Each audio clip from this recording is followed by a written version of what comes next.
नमस्कार दोस्तों, स्वागत है आप सभी का एक बार फिर हमारी चैनल पर। मित्रों, अगर आप भी अपनी लाइफ में कुछ नया सीखना चाहते हो तो इस चैनल को अभी सब्सक्राइब करें। दोस्तों, वास्तुशास्त्र के अनुसार पूजा घर भवन का सबसे मुख्य स्थान होता है। इसी स्थान से हमें सकारात्मक ऊर्जा प्राप्त होती है।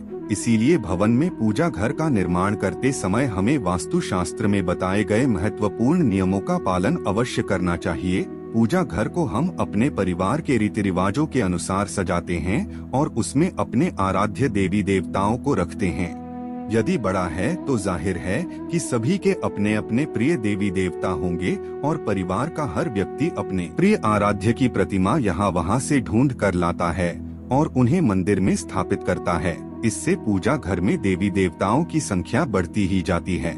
परंतु यह एक गलत बात है। पूजा घर में देवी देवताओं की संख्या सीमित होनी चाहिए, जिससे पूजा करने में आसानी हो सके। और भी कई ऐसी गलतियां हैं जो अक्सर अनजाने में ही हमसे हो जाती है और उन्हें लगातार नजरअंदाज करने हमें हमारी पूजा अर्चना का सही फल नहीं मिलता है। इसीलिए हमें पूजा घर में कुछ नियमों को अवश्य ही ध्यान में रखना चाहिए, जिससे हमें अपनी आराधना का सही फल मिल सके। आइए जान लेते हैं पूजा घर से संबंधित महत्वपूर्ण वास्तु नियम। सबसे पहली और बड़ी गलती जो अक्सर हम सभी से हो ही जाती है, वो है मंदिर को अस्वच्छ रखना। पूजा घर में मंदिर को जिसमें आप भगवान को स्थापित करते हैं, कभी अस्वच्छ नहीं रखना चाहिए। साथ ही हमें भी पूरी तरह से स्वच्छ होकर ही पूजा घर में जाना चाहिए। चप्पल जूते पहनकर या गंदे पैरों से पूजा घर में नहीं जाना चाहिए। दूसरी महत्वपूर्ण बात यह है कि हमारे पूजा घर का दरवाजा कभी भी दक्षिण दिशा में खुलने वाला बिल्कुल भी नहीं होना चाहिए। दक्षिण दिशा मृत्यु के देवता यमराज की दिशा मानी जाती है। इस दिशा में भगवान के लिए लगाए गए दिए की ज्योत भी नहीं होनी चाहिए। इसी प्रकार से देवी देवताओं के मुख भी दक्षिण दिशा में कदापि नहीं होने चाहिए। साथ ही यह भी ध्यान रखें कि देवी देवताओं के मुख एक दूसरे के आमने सामने ना हो। तीसरी बात है, पूजा घर में कभी भी खड़े हुए और नाचते हुए गणपति की मूर्ति ना रखें। तांडव करते हुए भगवान शिव की मूर्ति अथवा तस्वीर ना हो।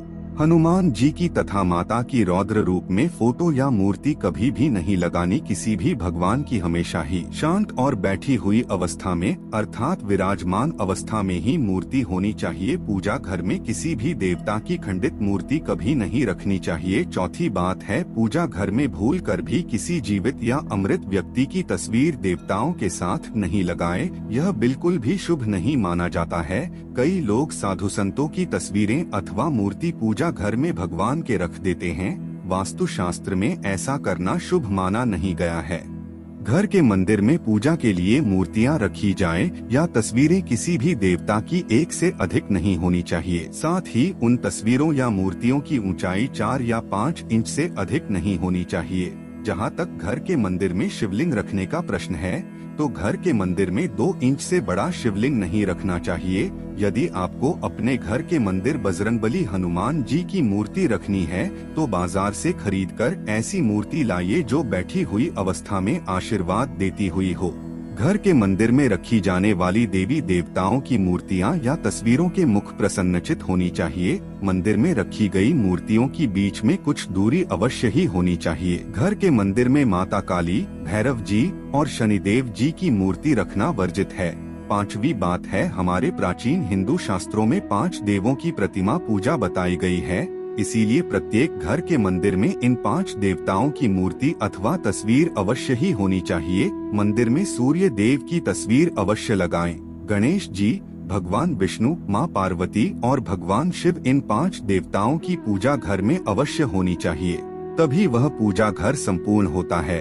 शास्त्रों में यह भी वर्णित है कि पूजा घर में देवताओं की प्रतिमाएं हमारे अंगूठे से बड़ी नहीं होनी चाहिए। यदि इससे बड़ी मूर्तियां हम रखते हैं तो उनकी प्राण प्रतिष्ठा करानी चाहिए और उनकी विशेष पूजा के नियमों का पालन करना चाहिए। ध्यान रहे, पूजा घर में भूल से भी किसी भी देवी देवता की खोखली मूर्ति नहीं रखनी चाहिए। मूर्ति मिट्टी की हो अथवा धातु की, वह कभी खोखली ना हो। ऐसी मूर्तियां जल्दी खंडित हो जाती है। मंदिर में चित्र लगाते समय ध्यान में रहे कि देवी देवताओं के चित्र फटे हुए अथवा धुंधले ना हो। छठी बात है, घर में देवी देवताओं की उग्र प्रतिमाएं अथवा चित्र भी ना लगाएं। भगवान का जो रूप आपको प्रिय हो वही रूप आपके सामने होना चाहिए। देवताओं के उग्र रूप से मन में भय की स्थिति निर्माण होती है। साथ ही घर के छोटे बालक देवताओं के ऐसे उग्र रूप को देखकर भयभीत हो सकते हैं और उनके मन में भगवान के लिए कम होने लगता है।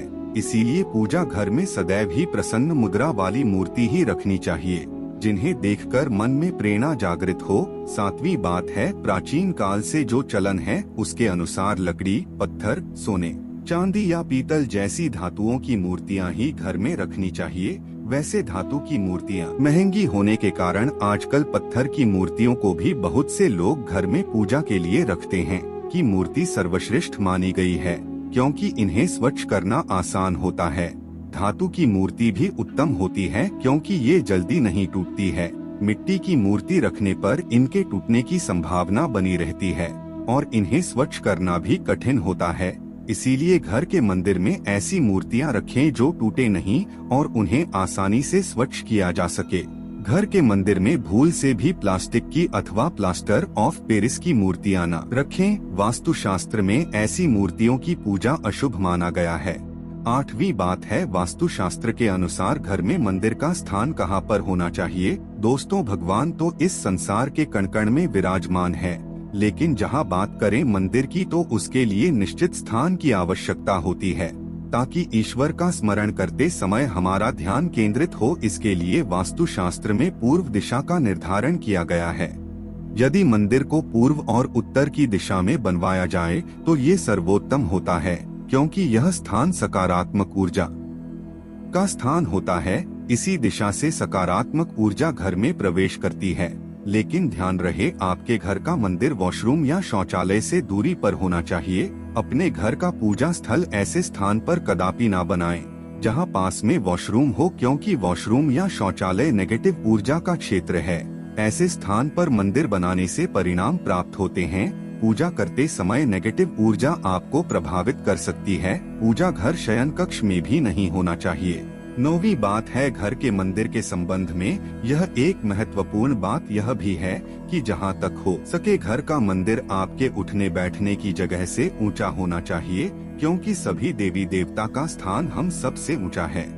यदि घर में पूजा के स्थान के लिए एक अलग ही कमरा जाए तो सर्वोत्तम होगा। घर के मंदिर में कभी भी बिखरा हुआ सामान नहीं होना चाहिए। देवी देवताओं की मूर्तियां, पूजा सामग्री एवं अन्य धार्मिक पुस्तकें आदि अपने अपने स्थान पर रखी होनी चाहिए। कभी कभी ऐसा देखा जाता है कि लोग लापरवाही में पूजा स्थान पर वस्तुओं को बिखरा कर रखते हैं। ये वस्तुएं हमारी पूजा में बाधा निर्माण करती है, जिससे हमारा ध्यान भटकने लगता है। इसीलिए पूजा सामग्री को सदैव ही व्यवस्थित रखना चाहिए। घर के मंदिर में पूजा करने के बाद जली माचिस की तीली, मुरझाया हुआ फूल, जली हुई काली बाती आदि को हटा देना चाहिए। अपने पूजा स्थल को साफ सुथरा रखना चाहिए। घर के मंदिर में बिखरी और जली हुई माचिस की तीली नहीं होनी चाहिए। यदि दीपक जलाने के लिए आपने पूजा घर में माचिस रखनी ही है तो उसे किसी कागज या कपड़े में छिपा कर रखना चाहिए, उस सामने नहीं रखना चाहिए।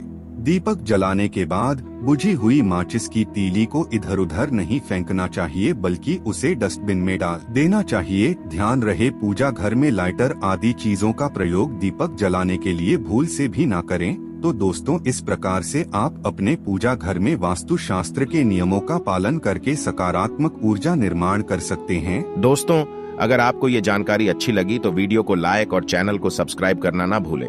फिर मिलते हैं कुछ नई जानकारी के साथ। तब तक के लिए हर हर महादेव।